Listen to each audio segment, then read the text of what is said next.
2NURFM News for our sponsor, Cartier Jewellery. Always unique, always quality. Toronto Town Square. It's 1 o'clock. Good afternoon. I'm Belinda De Lasheras with 2NURFM Hunter News. A man has died after crashing his vehicle into a tree at Elrington near Cessnock. A passerby contacted emergency services after discovering the 21-year-old at the scene of the accident on Lake Road around 12:30 this morning. However, he died on their arrival. The Newcastle Crash Investigation Unit is investigating how the man lost control. An international engineering and architectural company has been awarded the contract to design the duplication of the Toll Street Bridge and connecting roads.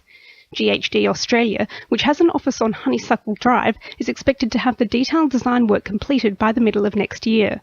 New South Wales Roads Minister Duncan Gay says the bridge should have been built with a dual span when it was constructed in 2009. Rather than us have to go back and do a retrofit.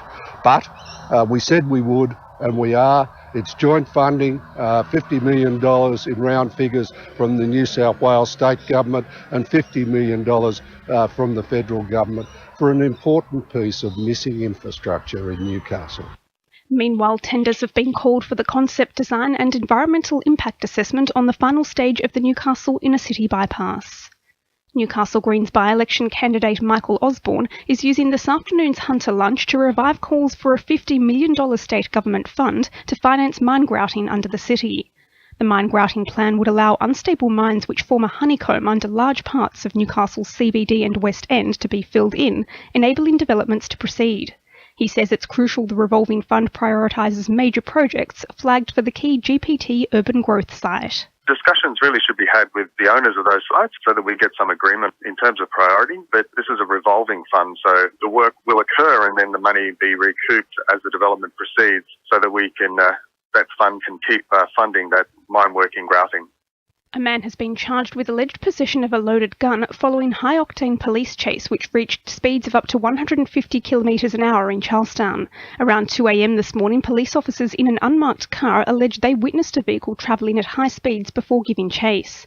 Police spoke to the 30-year-old male driver and a female passenger after a firearm was allegedly retrieved following a search. Lake Macquarie boaters are being reminded to stay clear of Wangi Wangi this weekend, allowing planned water ski races to be safely staged. The event area will be marked by buoys and monitored by control vessels, while races run between 9 a.m. and 4 p.m. on Sunday.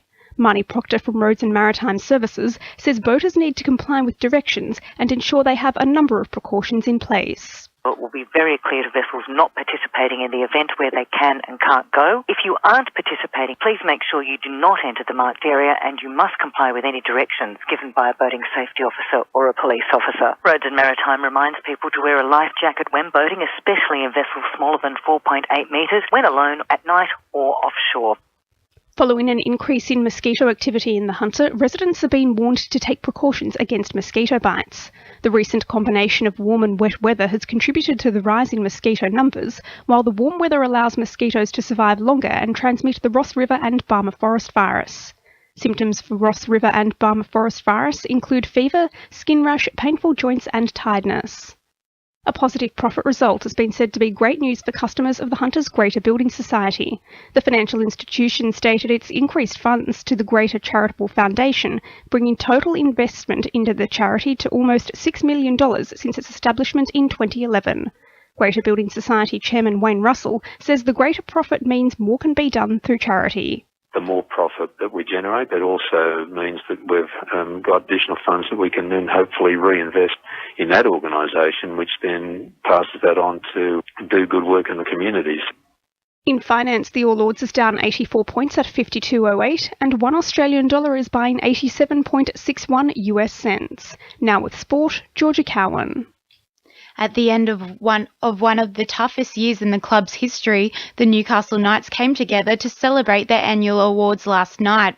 Beau Scott was named Player of the Year and shared Wayne Bennett's Coaches Award with Alex McKinnon. Topping off the night, past front row great Danny Badiris, Tony Butterfield and Mark Sargent were inducted into the Knights Hall of Fame. Meanwhile, the Reform Knights Board could commence its duties one director short if a community representative can't be locked in.